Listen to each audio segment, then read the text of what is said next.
Good morning! Ay, wait. Nakalimutan ko chinelas ko.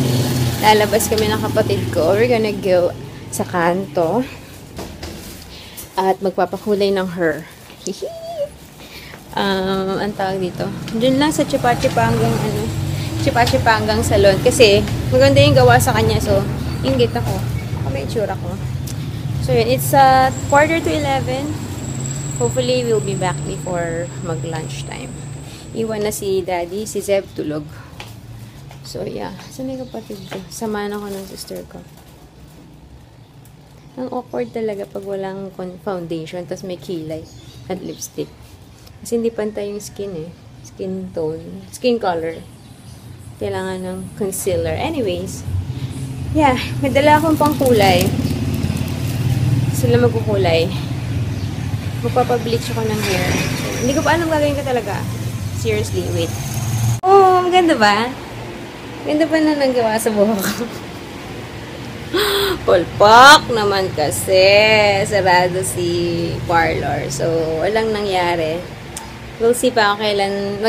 Nagpipintura daw sila. Magpipintura ng parlor today. So, baka tomorrow or the next day. Eh, hindi ako pwede bukas. So, we'll see. Nakakainis. So, akala ko ba nang pag-uwi ko, ang ganda ko na.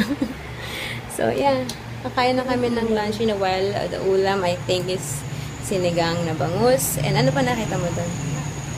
Inaamoy akong piniprito eh. But, yeah. Kailangan ko na maligo. Hi! Hi, Zeb!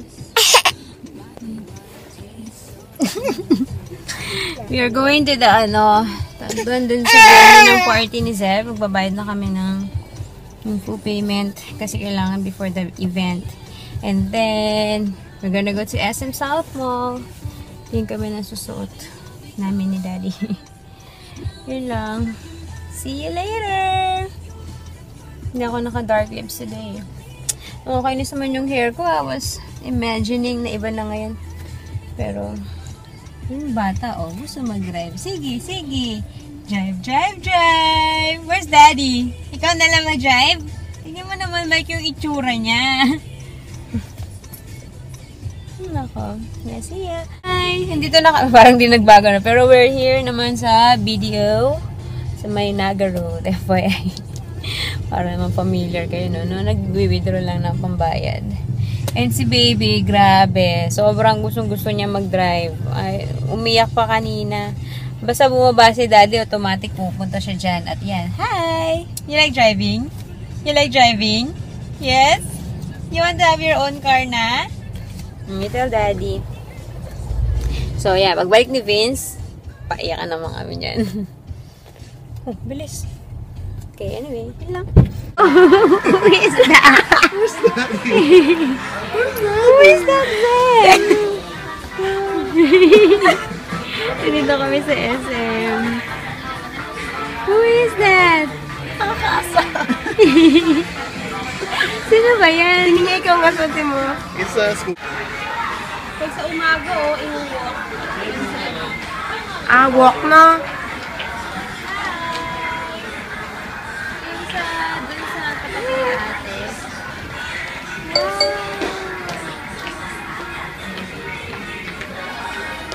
Do you like that, Zeb Gavin?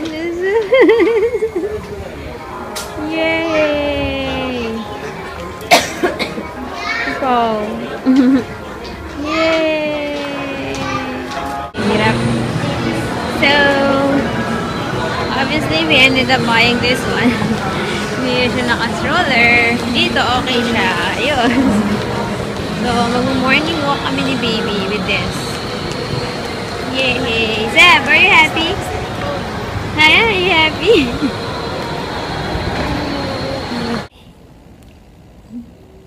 Dito kami sa breastfeeding station and tulog na si Zeb. Naantay nila ako sa labas. So, it's already 5 o'clock and yeah, kaya kami nagpunta dito. Yun yan, maghanap na susuot namin. Tsaka sa shoes ni Zeb ka. So, wala kami makita so far. So, we'll see.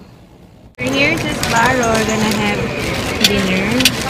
I'm having white cheese salad, kay Daddy, Chicago dip dish, White. And Ziti, yes. Thank you. Iced tea and... Whole to? Oo.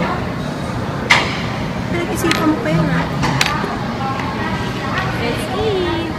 We're home and bagsak na ang alaga ko. It's 8:15 pa lang. So, hopefully, diretso na to nga tomorrow morning. My birthday celebration. Oh my gosh, 1-year-old na si baby.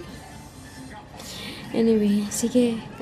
Kakain muna ako ng Indian mango with dugo. Good night. See you tomorrow on Zeb's first birthday. Bye!